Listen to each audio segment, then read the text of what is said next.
I'm working on a bunch of keychains. As you can tell, I've got all these little molds laid out. So these are just little puffy heart molds, and all of them, I've actually already done the first step, which is I poured a tiny bit of clear into these, let it cure, and then I cut out these little horse designs with my Cricut and I've stuck them down. So they're all in that state right now where they've got this very shallow bit of clear and a vinyl decal stuck on. So now it's time to put the color in, and I've picked out all the colors that I want to work with today. So I'm doing a big mix of things. I've got some glitters, I have some mica powder, some paste, some alcohol inks that I'm gonna do some Petri designs with. And then I've got these little copper flakes from Advanced Metallics, and these will actually sink. They're really heavy, they don't float. So they're gonna end up coating this clear surface that's already cured. And I'll have a nice copper background behind the horse. So I've mixed up my resin. I have about 3 ounces here. And I'm using the Naked Fusion Artist resin, which I use for most of my projects. And some of these I'm gonna put some clear in. So the ones that I'm doing, the alcohol ink, I'm gonna put the clear in now. And the reason I'm gonna do that is because I wanna give it enough time so that the bubbles rise to the top. These are so tiny that it's really hard to use the heat gun on them to get the air bubbles out. So I wanna give these time to kind of rest and let that rise. And then these two, I'm actually gonna be doing some drizzling with the color, so I need to get the clear in first. So I'm gonna put the clear into those 4. Let me get this out of my way. I've made a ton of these keychains in the last month and I really enjoy making them. So I thought I would make a little video for you guys. So I hope you enjoy it. So the ones that are gonna get the color drizzled in, I'm not gonna fill these to the top because the color is gonna take up a pretty decent amount of the depth in these keychains. So I wanna make sure I leave enough room to get the color drizzled in. Then these 2 that are getting the alcohol ink, I'm gonna fill them almost to the top. I don't wanna dome them, because if you dome it, it's kind of a curved surface and then the alcohol ink won't lay flat. It'll run off to the sides. But I wanna get them almost full. I'm just gonna add a couple drops until I get these right where I want them. Okay, I think that looks pretty good. So I'm just gonna let these 4 just kind of sit here while I mix up the colors for the other ones. And then I'll go through my colors that I'm using. So all my glitters today are from Glitter Makes It, but I'm using their Blue Ice, which is this really, really pretty pale blue. Using their Seafoam. And I love this pink. Oh, dear pink. And I'm using this Punk Rocker, which is a color changing glitter. So it kind of switches depending on which way the light's hitting it. So it goes from like a lilac purple color to tealy kind of blue. And I've got some magenta mica. This is from the Artisan Mica collection. This is just resin. This is a pigment paste called Rose Gold. This is absolutely stunning when you mix it up. And this is another one that'll change colors depending on the light. My alcohol inks, I have 2 brands I'm using. I have the Brea Reese in Berry and Midnight Blue. And these, I actually have this tray. I was kind of playing around with, with these colors the other day. These 2 with, or this brand with the Piñata Blanco Blanco makes the most beautiful feathering effects. And you can see I kind of swirled this one, but they drop and feather really, really nicely.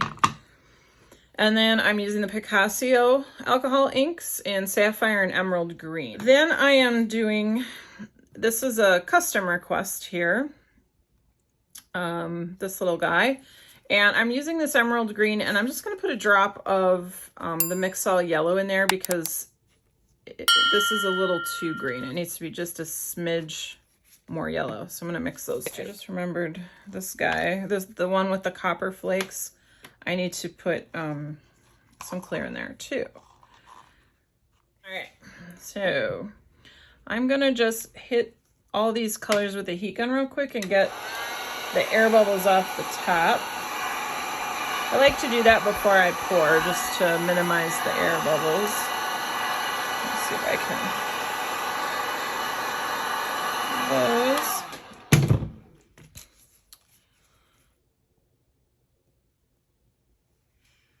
Stray glitter. That's what I thought would happen. All right, and I'm just gonna hit these, and I have my torch turned down almost all the way because these are so tiny and I don't wanna ruin my molds. So if you're gonna torch, you have to be careful.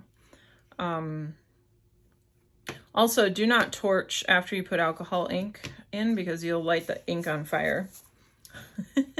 That's always fun. And that's another reason I'm really careful to make sure there's no bubbles in these when I start the alcohol ink work. So then I don't have to worry about trying to get the bubbles out with a torch. All right, so we'll start over here with what I mixed up first. So these are pretty simple. I'm just pouring this glitter mix right into the mold.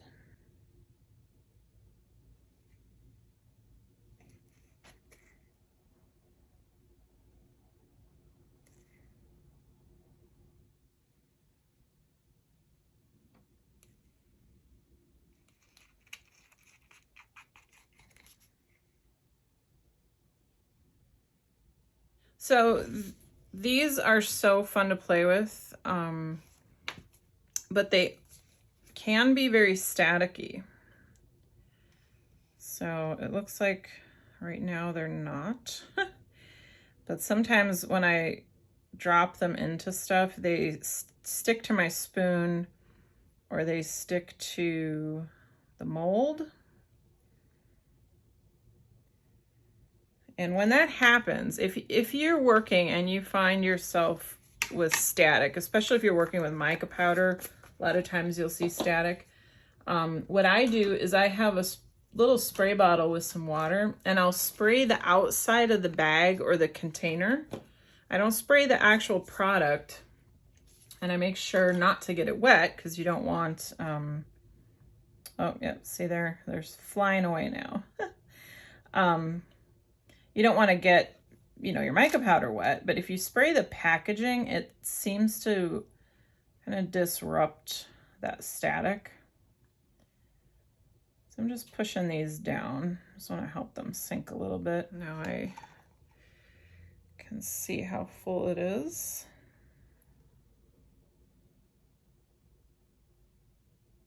All right, let me pour this one real quick here.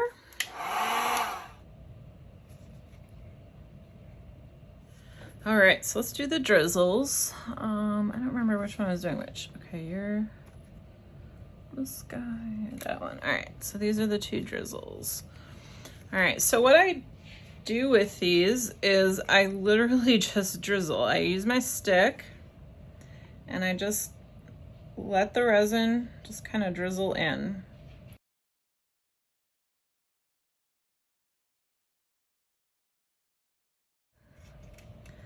The other drizzle.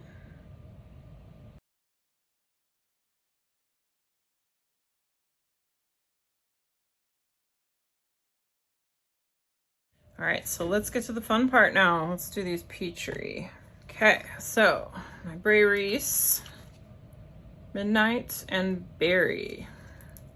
It's Midnight Blue, but it does tend to go a little bit to the purple side. It's more of like a purpley blue.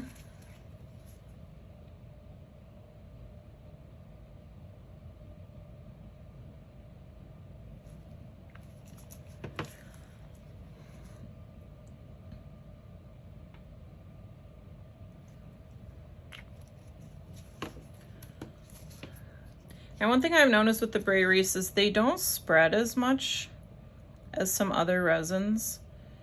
And that's okay, or not resins, alcohol ink. So all I do is just take my toothpick and I just kind of move them around a little bit before I drop the white in. So my Blanco Blanco, if you use this Blanco Blanco, you have to shake it really well, and there is usually a little rattle ball in there and it's stuck. It gets stuck down at the bottom because all the pigment settles. So you have to make sure you shake it until that ball loosens up.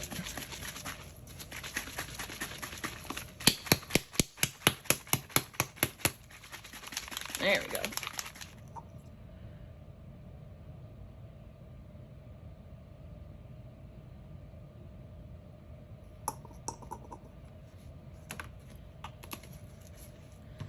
Okay, and now put a couple more drops on top. I usually do 2 layers of color, sometimes 3, but these are really tiny molds, so I don't want to overdo it and have too much ink in there. So I'm gonna let that sit for a minute, and then I'm gonna put some more white in there. All right, now we've got the blue and the green.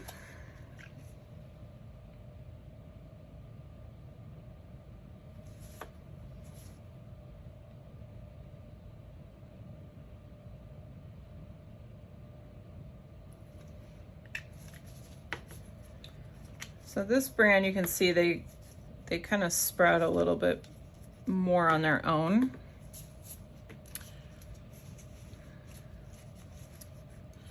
But just to help it along. And if this were a bigger piece, I might put more ink in here. But if you put too much alcohol ink, it may interfere with how the resin cures, or the resin might cure fine, but then the top gets, it's kind of sticky and it never really dries. So you don't want to overdo it with ink.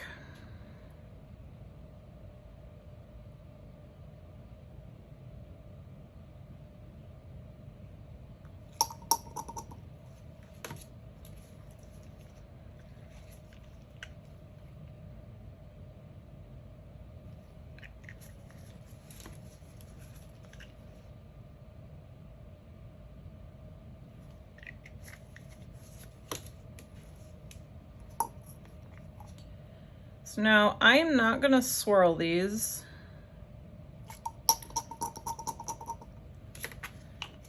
Because they, and you can, you know, you could swirl them like I did on these trays. But the reason I don't is because they have the horse design on them. And you can't really see the swirling. The first batch of these that I made, I did swirl.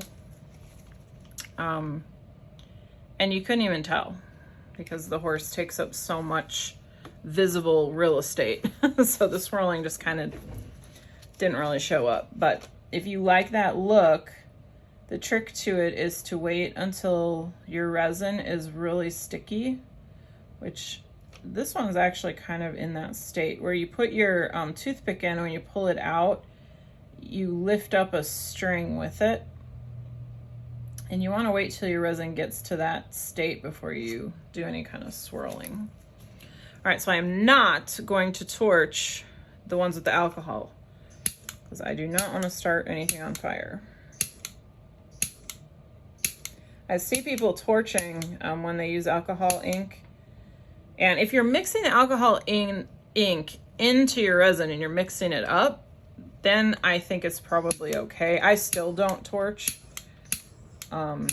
If I use alcohol ink, I don't torch at all, but I see some people do. But if you're just dropping on top, do not torch it. I have lit things on fire doing that and it's not fun.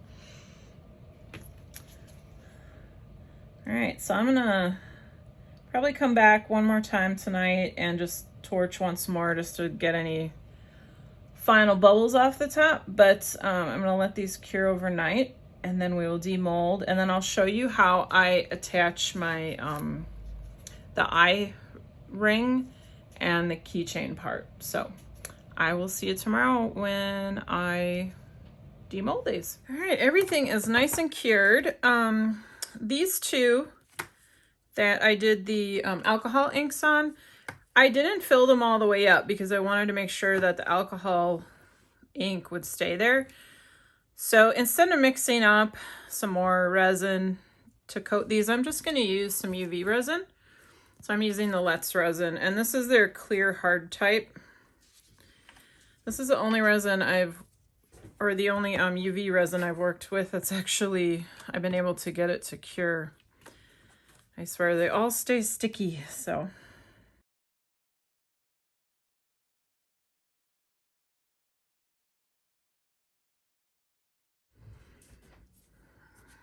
Okay, nice and cured.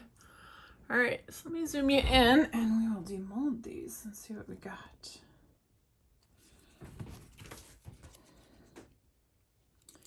Okay, so this is the alcohol ink, the blue and green.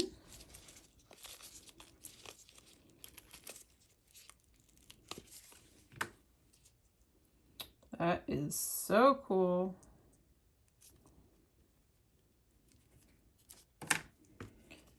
And then the pink and blue.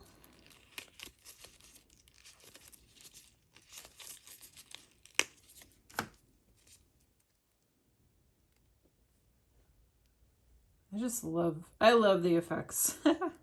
Obviously gonna have to do a little bit of sanding around the edges, but no big deal.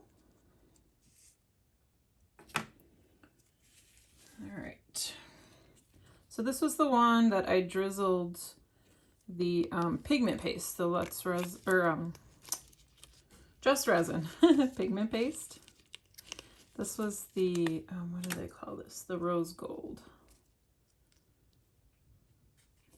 So that's the effect you get when you put clear down, put a layer of clear, and then drizzle color into it. You get that dragon skin. And this was the other drizzle. This was the pink mica powder.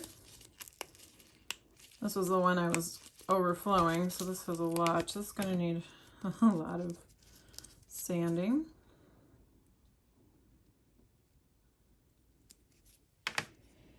Let's do this one. This is those copper flakes from Advanced Metallics. Oh, that is amazing. That's so pretty. All right, we got some of the glitter ones. Look at that sparkle. And I love this glitter because it's iridescent and it changes color. So from one angle it's pink, one it's blue, one it's purple. So cool. All right, this was that seafoam green glitter.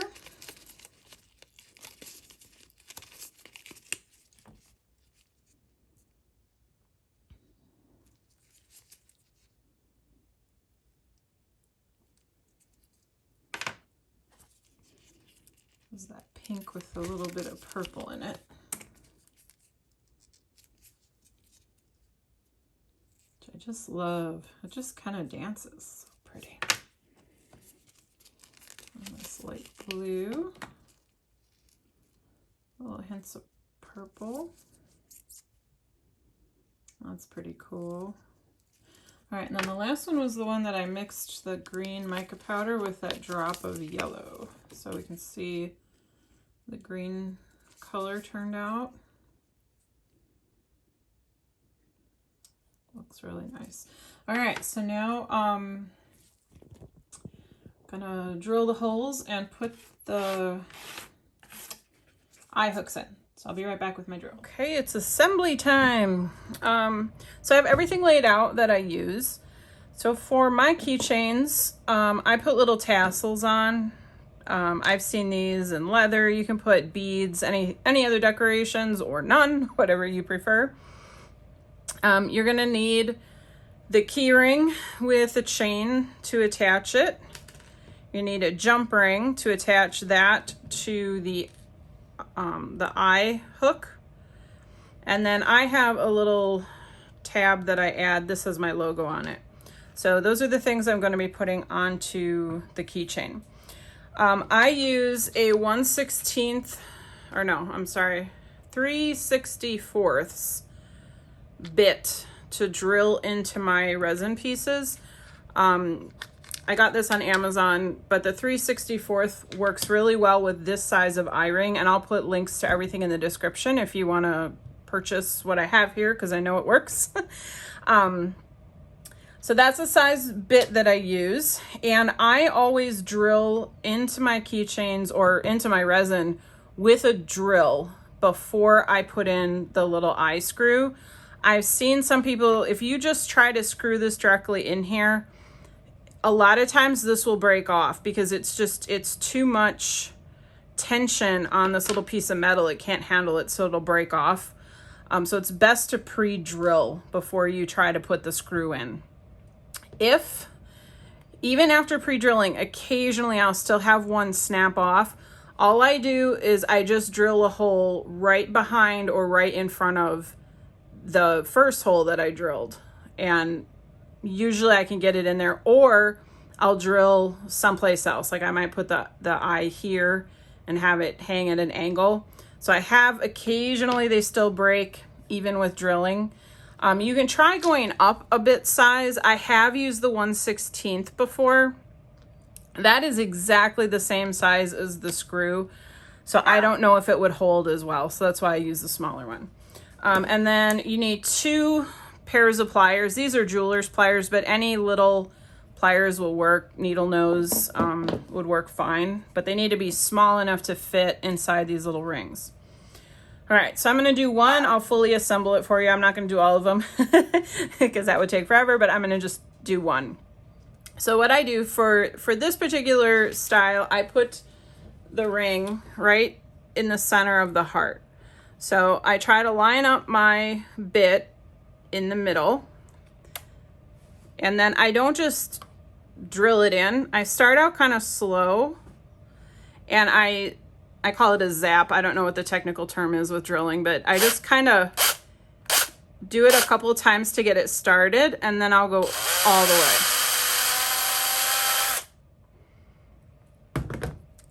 So that's how I drill that hole in there. There are hand drills you can use. I think it's really hard to keep those straight, like going in straight into the resin. Sometimes they get cockeyed because you're doing it by hand. So that's why I use a drill. All right, so the next step is putting in the little screw. So I get it started, and then I hold the screw and I turn the resin piece. This just is easier for me because that screw is so tiny. It's hard to hang on to when you're turning it. So that's as far as I can go because of the shape of this. Then I have to use the pliers for the rest of the way. Now on these little screw eyes, there is an opening. Make sure you can see it here. Let me grab one that's not in the resin. So there's an opening where this was put together. What I try to do is have that opening facing the back of the piece because it's not as pretty. So I turn it, and you don't want to overdo it because you don't want to break it off, but I do it like this, so then the opening's on the back side. All right, so now I put the chain and the ring on. So I take my little jump ring, hold it with my pliers, put the jump ring on the piece, put the chain on, and then I just take my other pliers. Now closing jump rings, you don't want to try and push them together, you want to twist them. So you have to hold both sides of it.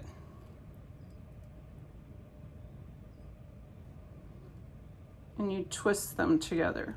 And there's still a little gap there. So what I do is, lost my grip. I twist a little too far, and then I come back and I just kind of twist back and forth. Having trouble hanging on to this one. I go back and forth a few times, just real gently until it's closed. So this one is almost closed. It's lined up, and then I'll just kind of gently squeeze it. You don't want to like try and crush it because you'll end up crushing the ring, and then you'll have to do it again. So I just gently do that. So now it's tightly closed. So then the next thing I'm adding onto here is the little tassel and my logo ring. So I open the jump ring that's on here.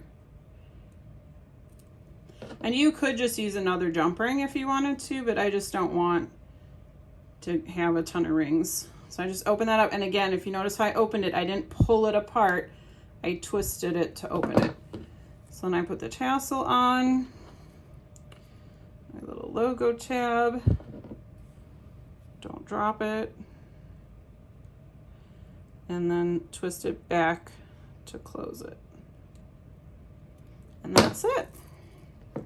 Now we have a finished piece, and it is ready to go out to the customer. So if you found this video helpful, please subscribe and share my channel, and make sure you hit the notifications button so you get an alert every time I put up a new video or go live. And I will see you guys again next time. Thanks for watching.